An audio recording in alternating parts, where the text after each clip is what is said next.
pour parvenir à la pensée de la plénitude de Dieu pour son peuple et accomplir un ministère spirituel. La mort et la résurrection sont une loi permanente.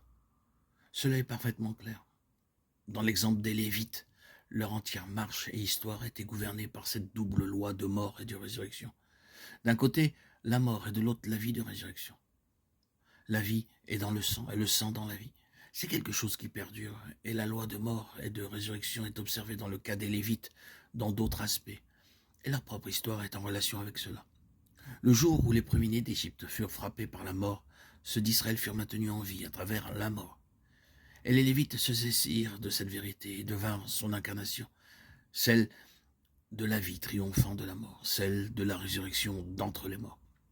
Et ainsi, toutes les choses avec lesquelles ils étaient en relation symbolisaient cette double loi de mort et de résurrection.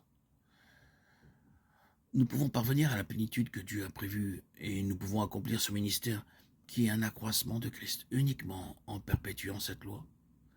Cela signifie que la mort agit constamment dans le domaine qui est rejeté par Dieu afin de libérer de la place pour celui qui l'approuve. En d'autres mots, c'est une situation de mort opérant continuellement pour nous faire disparaître afin d'apporter Christ en nous. La croissance, la plénitude, que ce soit dans la vie ou le service, doit toujours et constamment se produire par l'œuvre de mort sur tout ce qui relève de notre ancienne création et l'œuvre de résurrection dans laquelle seul Christ apparaît. La résurrection implique Christ. Dieu n'a jamais ressuscité l'ancienne création. Dans la mort de Christ, il l'a crucifié, enseveli, et ne l'a jamais ressuscité. Il a ressuscité ce qui le satisfait pleinement.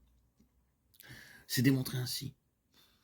Nous passons par des expériences de souffrance douloureuses, sombres et profondes, dans lesquelles davantage de notre propre moi meurt, davantage de notre propre force naturelle, intellectuelle et de volonté est ensevelie, davantage du moi est mis dehors. Et à chaque fois, nous sortons de cette profonde expérience avec quelque chose de plus du Seigneur, un accroissement de Christ. Ainsi, nous grandissons par la loi de la mort et de la résurrection, la loi du grain de blé. Le ministère est sur cette base. Ceux qui ont une plus grande mesure de Christ et de ses richesses à communiquer sont ceux qui ont le plus souffert, car dans leur souffrance, ce qui était un obstacle à Christ a été retiré, et toute souffrance a cette finalité. Quelle honte que, si souvent, nous ne laissons pas la souffrance réaliser son œuvre. Soit nous nous révoltons et nous rébellons contre elle et devenons amers, soit nous résistons à la pensée de ce qu'elle a en vue et nous adoptons une attitude de martyr ou d'apitoiement sur nous-mêmes. Non. Les traitements de Dieu à notre égard dans toute souffrance sont en vue d'un accroissement de Christ. Premièrement, pour notre propre développement, notre accession à une plus grande mesure de sa plénitude, à la stature de Christ. Mais ensuite, afin que nous puissions avoir plus de Christ à donner. Pour le service, cette loi de mort et de résurrection agit. C'est le chemin de la croissance divine. Prenons donc de nouveau la pensée de Dieu, la plénitude de Christ, et constatons qu'elle est là pour gouverner tous ces traitements à notre égard.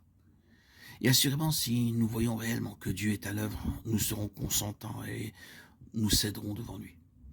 Même s'il est probable que ce soit par le chemin de brisement et de grincement difficile et douloureux, dans le but de nous délivrer de ce qui est en nous, prendre la place. Car elle prend la place que Christ devrait occuper. Il en est ainsi, afin qu'en toute chose, il ait la première place, qu'il soit tout et en tous, qu'il remplisse toutes choses, et qu'ensuite, d'autres puissent être introduits dans la croissance de ce ministère, où les membres sont capables de servir Christ. C'est une chose vraiment bénie, et c'est le chemin